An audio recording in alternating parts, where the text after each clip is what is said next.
I rise today for two purposes. One is to speak for a couple of minutes about today's anniversary of D-Day, and then also to talk about a Pennsylvanian who lost his life in Iraq and was this week awarded the Congressional Medal of Honor.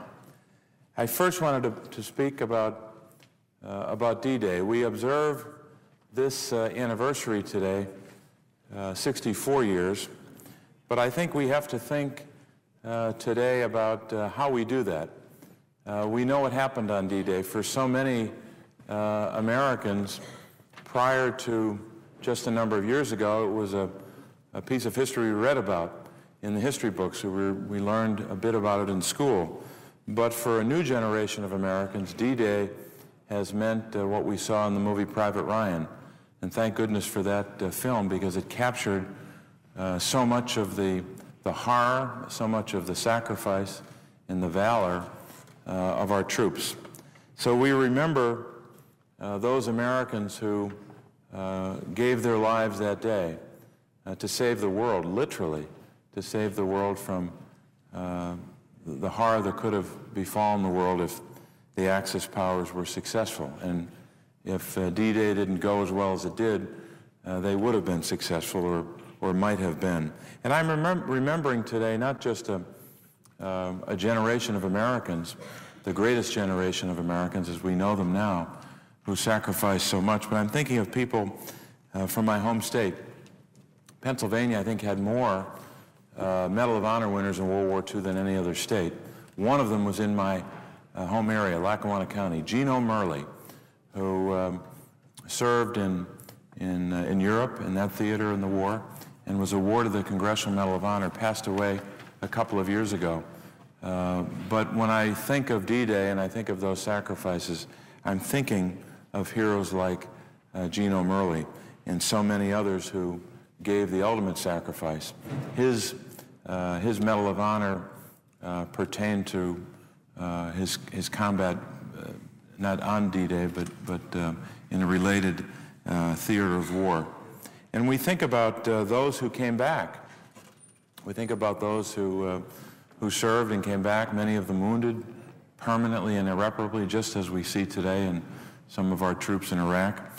I think of Abraham Lincoln's words in two contexts. One is the context of those who have served. He talked about the soldier, him who has borne the battle, that we must care for him who has borne the battle.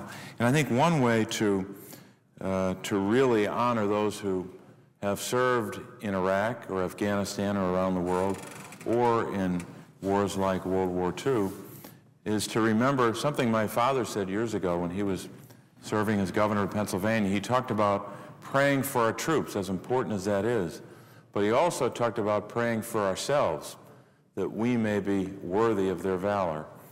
And the only way that we can be worthy of the valor of those who served in World War II on D-Day, or served in Iraq or Afghanistan, or anyone, anywhere around the world, in Vietnam and in the Korean War, whatever the conflict was, we can't just honor them by remembering and commemorating and talking about battles and all of the information that we can impart about war.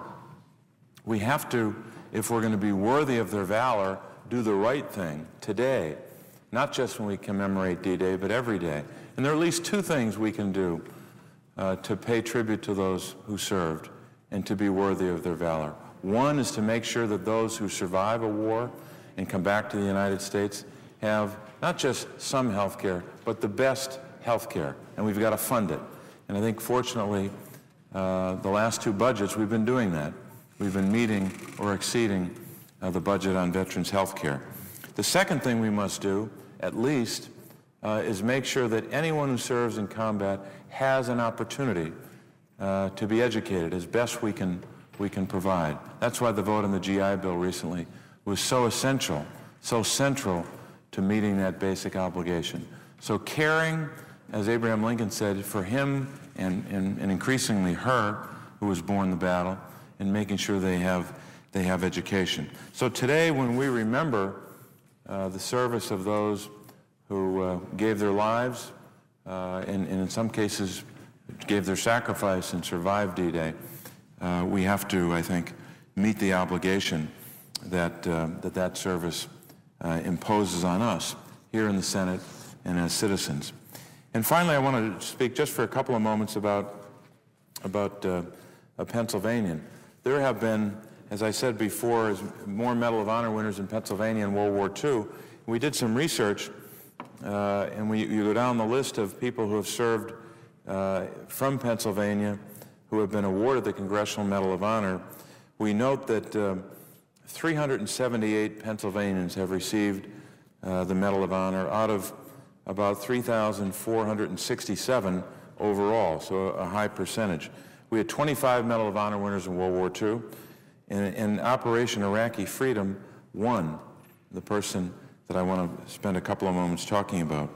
Operation Iraqi Freedom has only four, I'm told, 4 Medal of Honor winners across the nation. So Pennsylvania has one of those 4. And his name, and I want to give his whole title, but Specialist Ross A. McGinnis, 1st Platoon, C Company, 1st Battalion, 26th Infantry Regiment, 2nd Brigade Combat Team, 1st Infantry Division. And I'll submit for the record, Mr. President, a 2-page document entitled The Story of PFC Ross A. McGinnis, as well as a news story from the Pittsburgh Post-Gazette from this week. I'd ask unanimous consent to do that. But I just wanted to read, I won't read all of it, but I wanted to read the description of his sacrifice, the reason he was awarded the Congressional Medal of Honor. So rare for any soldier to be so awarded. Here's the part of the official report. This is December the 4th, 2006, and I'm quoting, "During the course of the patrol that he was on, an unidentified insurgent positioned on a rooftop nearby threw a fragmentation grenade into the Humvee where Specialist McGinnis was. Without hesitation or regard for his own life, McGinnis threw his back over the grenade, pinning it between his body and the Humvee's radio mount. McGinnis absorbed all lethal fragments and the concussive effects of the grenade with his own body. McGinnis, who was a private first class at the time, was posthumously promoted to specialist. Specialist McGinnis' heroic actions and tragic death are detailed in the Battlescape section of the website that this came from in his Medal of Honor citation. Here was and I'm quoting there, here was a young man from Knox, Pennsylvania, 19 years old, when he gave, as Abraham Lincoln also said, the last full measure of devotion to his country. And I've used that line a lot because it applies so well to those who have given their lives in Iraq or Afghanistan and other places around the world. But no time have I used that line from Abraham Lincoln's Gettysburg Address that has it applied better than it does in this instance for Ross A. McGinnis. 19 years old, born June the 14th, 1987, in Meadville, Pennsylvania, but he grew up in Knox, Pennsylvania. He was a 2005 graduate of Keystone Junior Senior High School, and his parents were with President Bush this week when he was awarded the Congressional Medal of Honor. So we're thinking of him today on D-Day, but we should make sure that those memories that we have of his service and those who served in any conflict be the inspiration for our work here in the Senate, to make sure that we're doing everything we can to earn the valor that they gave so heroically for our country. And that has to be about making sure our troops are given what they need when they're on the battlefield, but when they come home, that help doesn't stop at the shoreline, that they're given the best health care and the best educational opportunities. So Mr. President, I'll conclude with this. We pay tribute to those who have served, our country, especially today to remember those who served on D-Day. And in a special way, we're thinking of Ross A. McGinnis, his service, his sacrifice, and we're praying for his family.